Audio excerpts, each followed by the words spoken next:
Sarah Salman est avec nous, Fabien Ottoniente est avec nous, Gauthier Lebret, Olivier Guénec et puis une personnalité qu'on remercie d'être avec nous aujourd'hui, Jean-Marie Rouart. Bonjour cher Jean-Marie Rouart, parce que vous êtes académicien et vous allez nous parler dans un instant de l'écrivain franco-algérien Boualem Sansal qui est devenu hier un immortel. Fabien Ottoniente est là également, mais j'ai oublié Gérard Carrérou. Et pourquoi je salue Gérard Carrérou devant vous en dernier? Parce qu'il a l'habit vert. Il est venu aujourd'hui pour vous rendre hommage avec un pull-over vert, si j'ose dire. Et vous-même êtes un peu en vert, cher Jean-Marie Rouart. Comment allez-vous d'abord? Mais très bien, surtout quand je viens ici. Bon, ça me fait plaisir. Je m'attends à tout. Non, mais vous avez tort. D'abord, ça me fait plaisir que vous soyez là. Moi aussi. Parce que vous êtes un bel esprit. Vous avez réparé en plus une faute, l'Académie française, parce que vous n'aviez pas élu lorsqu'il était en prison. On est là pour ça. Je crois que vous avez fait un article sur la conversation. Ça, c'est très intéressant, mais la conversation... Vous lisez mes articles. C'est parler avec des gens qui ne sont pas forcément d'accord avec vous. Mais moi, je ne considère pas que la conduite de l'Académie est une faute. Je considère que l'Académie, elle peut se tromper. La preuve, c'est qu'il a fallu que je me présente à 5 reprises. Donc, vous voyez qu'elle a pu commettre des erreurs. Elle s'est trompée 4 fois. Et elle s'est trompée 4 fois. Pour moins qu'elle ne se soit trompée qu'une fois. Oui. Je me pose la question, mais vous savez, vous ne croyez pas si bien dire, le jour où j'ai été élu, tout le monde s'était fichu de moi, et, sauf que le jour où j'ai été élu, et j'ai dit, vous savez, on m'a dit, vous êtes inquiet? J'ai dit non. Je suis terriblement inquiet, parce que j'ai eu 16 voix de plus que Balzac. Voilà. J'entends bien, mais donc elle peut se tromper. Revenons sur Boualem Sansal. Par exemple, l'Académie de Belgique l'avait élu. Est-ce que vous voulez comparer l'Académie de Belgique à l'Académie française? Non. Je veux bien. Non, vous c'est vrai qu'elle vous prendra tout de suite, l'Académie de Belgique. Oh, bon, moi, c'est pas gentil. Attendez, vous n'êtes pas gentil. Vous parlez de la conversation, il faut de l'humour. 25 voix sur 26, 25 voix sur 26, c'est-à-dire que vous avez voté pour Boualem Sansal. Attendez, c'est un bulletin secret. Non, mais vous avez le droit de pas répondre, mais moi j'ai le droit de poser la question. Non, mais parce que... Mais vous avez voté pour lui? Il faut faire très attention avec vous, parce que vous avez dit quelque chose qui était une erreur. Vous avez dit qu'il y avait une voix contre. Oui. C'est pas vrai. Mais il y a quelqu'un qui n'a pas voté pour lui. Mais il y a une abstention. Oui. Bon, et vous savez de qui vient l'abstention? Non. Elle devait être quelqu'un qui était d'accord avec vous. C'est-à-dire? Qui trouvait qu'on... Faut se méfier, hein, comme vous êtes très très rapide. C'était Jean-Christophe Ruffin qui, parce que vous n'aviez pas, vous l'avez pas élu au printemps dernier, c'est ce que vous me dites, c'est ce que je comprends. Je ne veux pas dénoncer. Ah bah si, vous dénoncez. Ben, je dénonce pas. Non. Bah si, vous venez de le dire. Là, on a compris.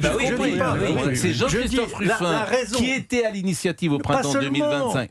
Donc il n'a pas voté. Il n'était pas le seul. Il y avait un certain nombre d'académiciens qui étaient favorables à son élection. Donc quand il était en prison, parmi lesquels c'était une initiative de Jean-Christophe Ruffin. Je dis, il est possible... Vous étiez pour ou contre? Comment? Vous étiez pour ou contre? Alors, moi, au départ, j'étais favorable, et puis, quand il y a eu une discussion... En l'occurrence, votre ami, ce qui n'est jamais facile, parce qu'à l'Académie, il faut l'enlever, il faut le remettre, il y a l'épée. Il y a eu... Vous savez, ce serait intéressant de contextualiser, et en général, les bons journalistes se renseignent. Les bons journalistes se renseignent. Vous êtes un bon journaliste, vous devriez vous renseigner. C'est pas très courageux. Parce que, mais non, mais c'est pas une question de courage. Vous avez le droit de pas être très courageux. Mais c'est pas vrai. Ben si, mais c'est faux. Ben si, vous n'avez pas été très courageux. Ça avait un certain panache. Mais peu importe. Boualem Sansal lui-même, vous dirait qu'il ne voulait pas. Bien sûr. Non, mais il ne voulait pas parce qu'il n'avait pas envie d'être élu comme otage. Il a envie d'être élu comme écrivain. Cet argument s'entend. Alors, en revanche, ce qui m'a étonné, c'est que parce que vous êtes pas je sais que vous n'êtes pas des rapides à l'Académie française, mais je ne savais pas que c'était à ce point-là. Jean-Denis Bredin est mort en 2021. Il vous faut 5 ans pour remplacer un siège? Oui, on fait très attention. Ah bah oui, ça pour faire très... On peut se tromper. Mais il y a eu plusieurs élections, ça, sans doute, mais il y a eu plusieurs élections pour ce fauteuil numéro 3, par exemple, depuis... Moi, je suis fasciné par l'Académie française, j'adore cette institution. Oui, on sent ça. Mais je vous jure, c'est vrai en plus, je le dis sincèrement, je trouve que ça ne sert à rien et c'est merveilleux.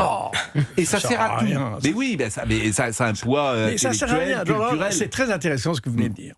Ça sert à rien, mais comme tous les symboles. Mais c'est un formidable symbole. Et c'est le symbole de la France. Je suis d'accord. Parce que la France, c'est une idée. Et dans cette idée, il y a quelque chose de très important. Il y a la littérature.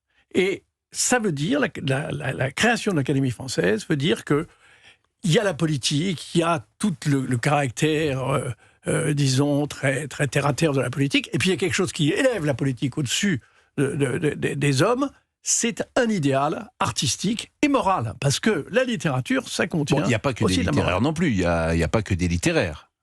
Oui, mais ça a été créé, bien sûr. Mais ça comporte toujours les trois fondamentaux, jusqu'à très, très récemment, les trois fondamentaux de la France, c'était l'État, vous aviez des hommes politiques, c'était la religion, vous aviez à un moment cinq écrivains catholiques qui étaient vraiment militants, voilà. Et puis, en effet, les écrivains. Bon, et alors c'est vrai qu'il y a des gens qui n'y sont pas, Modiano n'y est pas. Mais il ne veut pas venir. Ah oui, bien sûr. Vous n'allez pas l'enchaîner. Non, mais il est écrivain. Oui, mais... Alors, si vous voulez qu'on... Alors, moi, je veux bien qu'on parle... Bon, en revanche, ce qui m'intéresse, il y a eu plusieurs élections pour ce fauteuil numéro 3. Et alors, j'ai été surpris. Vous savez combien de personnes ont... occupé ce fauteuil numéro 3 depuis 1635 ? Alors, je veux dire 25. 19. Oui. À mon fauteuil, il y en a encore moins. Il y en a 15. 15 on vit vieux dans votre fauteuil. Très vieux dans mon fauteuil. C'est pour ça que je l'ai choisi. Vous, c'est le fauteuil combien ? C'est 26. Bon, et le fauteuil n'est pas donné au hasard. Et je vous donne une information exclusive. Ça fait 29 ans que j'y suis. Vous êtes le plus vieil académicien vivant ? Non, je suis battu par Pierre Rosenberg, qui était élu 2 ans avant moi. Bon, ce fauteuil numéro 3, chaque fauteuil, c'est pas un hasard. Vous, le fauteuil 26, c'était pas un hasard pour vous ? Ou c'est au hasard, quelqu'un se présente et on lui donne le fauteuil qui... Vous savez, quand on se présente à l'Académie, en général, on fait pas trop le difficile. On ne dit pas « je veux le fauteuil de Corneille, je veux le fauteuil de... » Mais personnellement, j'aurais beaucoup aimé le fauteuil de Bredin, parce que c'est le fauteuil du cardinal de Bernis et que j'ai écrit sur le cardinal. Et ce fauteuil, il a une matérialité, c'est un vrai fauteuil. Ah bah oui. Ah oui, il est à la coupole. Par exemple, si vous allez sur le fauteuil 3, il va dire « t'as pris ma place ». Oui, et puis vous avez un buvard avec votre nom inscrit, personne ne peut prendre votre place. C'est génial, franchement, je suis fan. Je trouve que c'est une belle fiction. Il y a peu de fiction, j'ai l'impression, sur l'Académie française. L'Abivère. L'Abivère, c'est un livre, c'est un film. L'Abivère, c'est une pièce de théâtre merveilleuse, très amusante. Écoutez, je ne connais pas cette l'Abivère, c'est un parfum, effectivement, Abivère de Guerlain, d'ailleurs. Mais bien sûr, Abivère de Caillavet. Comment ? C'est de Caillavet. Le flair, c'est Caillavet. Oui, Caillavet qui était un auteur du 19e. Oui, et qui était élu d'ailleurs à l'Académie. C'est vrai après avoir écrit cette pièce, c'est une pièce très amusante. Ce serait un beau sujet de film. Moi, je trouve que la coupole, alors je sais pas, moi ça me fascine. Je vous ai vu débarquer, je me suis dit, il y a une connivence entre hommes d'esprit. Moi qui ai fait des films sur les gens en maillot de bain, j'ai tout de suite senti une filiation. Et quand je vous ai vu débarquer avec votre chapeau et je me suis dit, ça sent la chasse, le pantalon en velours, la terrine de lièvre. Fabien, par exemple, Fabien est cinéaste, metteur en scène. Il y a eu quelques... Il y a eu quelques metteurs en scène, mais je ne sais pas si aujourd'hui, je ne crois pas qu'il y ait de metteurs en scène aujourd'hui. C'est dommage, ils ont leur place. Il y a eu René Clair. Oui. René Clair, mais aujourd'hui il y a Jean Clair. Oui, il y a Jean Clair, mais qui n'est pas. Il y a eu Clair. Non, mais bien sûr. René Clair, mais c'est vrai que c'est pas. Traditionnellement... Mais c'est vrai qu'il y aurait pu y avoir Jean Renoir, François Truffaut, c'est évident. Bon, non, mais il y a aussi une chose, c'est qu'ils ne se sont pas présentés. Parce qu'il y a des gens qui n'ont pas envie. Mais parce que c'est humiliant si vous êtes battu. Alors là, je suis très content que vous disiez ça. C'est humiliant. Parce que l'humiliation, mais c'est le sel de la vie. L'humiliation, moi j'ai été humilié. Mais il y a des gens qui sont orgueilleux. Mais si on a vraiment de l'orgueil, il faut souhaiter l'humiliation. Parce que quand vous êtes un artiste, au fond, toute votre vie, il faut voir la vie des artistes, ce n'est qu'humiliation. Vous imaginez bien, Zola s'est présenté 23 fois à l'Académie, il a toujours été battu, mais c'est pas grave. L'important, c'est que à partir du moment où vous êtes humilié, vous rejoignez les plus grands. Parce que les plus grands, toute l'histoire de l'art, c'est une histoire de l'humiliation. 25 voix. Là, il y a 35 académiciens en ce moment. 35 ? Non, il y en a 26. Ah bon ? Il n'y a pas 35 ? Non, mais hier, il y avait 26. Il y avait 26, oui. Mais il y en a 35. Il y a 35 vivants. Il y a des gens malades. Il y en a beaucoup quand même. Ça Vous fait un verrez, tiers. quand vous serez vieux, Je suis vous d'accord, n'irez mais pas. les 9 qui n'ont pas voté, si tu ne viens pas, tu ne peux pas voter. Tu peux pas voter par procuration. Ah non. Bon, mais alors pourquoi ils sont pas venus, les 9? Ils sont malades ou ils voulaient pas venir? Interrogez-les. Bon, non, mais, il y a des gens. Bon. Et 25 sur 26, ça c'est une élection de maréchal. Vous aviez combien de voix? Moi, je n'ai eu 17, je crois. 17 sur combien? C'est pour ça que j'ai dit. 17 sur combien? À l'époque, je crois qu'il y en avait 30, voilà. Ah oui, il y a 13 personnes qui ne voulaient pas tout. Alors quand vous rentrez là-dedans, il y en a 13, vous savez qu'ils veulent pas. Vous êtes passé de Vous êtes... c'est limite. Et puis la 5e fois... c'est la quand je viens chez vous, je me dis parmi vos collaborateurs, il y a peut-être des gens qui auraient préféré d'avoir Patrick Modiano ou quelqu'un d'autre. Olivier Guénec. Olivier Guénec, il connaissait même pas d'abord, il est venu avec son maillot de Lorient aujourd'hui, je sais pas pourquoi. Bonjour Olivier Guénec. Hier, il connaissait mal l'Académie française. Oui, je connaissais mal le fonctionnement, mais depuis hier, j'ai appris, bien sûr. Bon, on va marquer une pause. Ça t'apprend tous les jours, toi. C'est ta chance. C'est vrai que... alors, chacun a ses marottes. Moi, d'abord, j'aime beaucoup Jean-Marie Roire. Je le trouve très intelligent. Je trouve qu'il a une culture historique, littéraire. C'est un Français. Il est la synthèse de ce qu'est la France. Un mélange de légèreté, de profondeur d'esprit, comment dire, on vous imagine dans un salon au 19e siècle, au 20e siècle, autour de Proust et de parler de littérature. Vous traversez comme ça la vie comme un artiste. Bon, la vie, elle est parfois plus rude.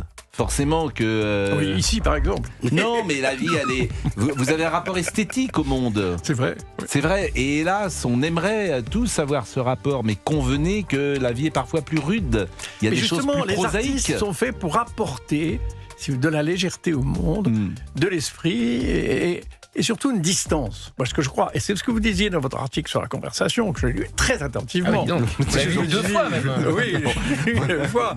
Eh bien, c'est vrai que c'est important, la conversation, c'est ça. La conversation française. Parce que la France est le seul pays à avoir une conversation. Les Allemands n'en ont pas. Ce sont des Herr Doktor. Ben non, mais ils parlent pour allemand. Pour allemand et surtout pour défendre une thèse. Ils sont pas comme ils sont pas là pour jouer. En France, on sait jouer avec la vérité. On va mettre une pub et on salue nos amis allemands qui nous écoutent et qui n'ont pas de conversation. Donc s'ils doivent être contents d'entendre ça. Vous savez parler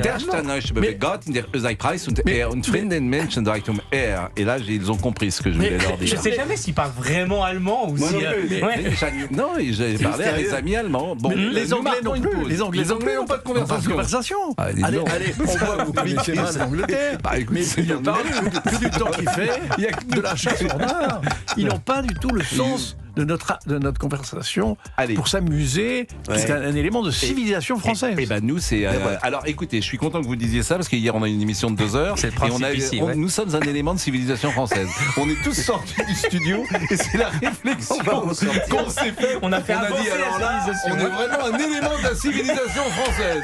Croyez-moi. Et on a eu des appels en haut lieu. Il est 16h16, à tout de suite.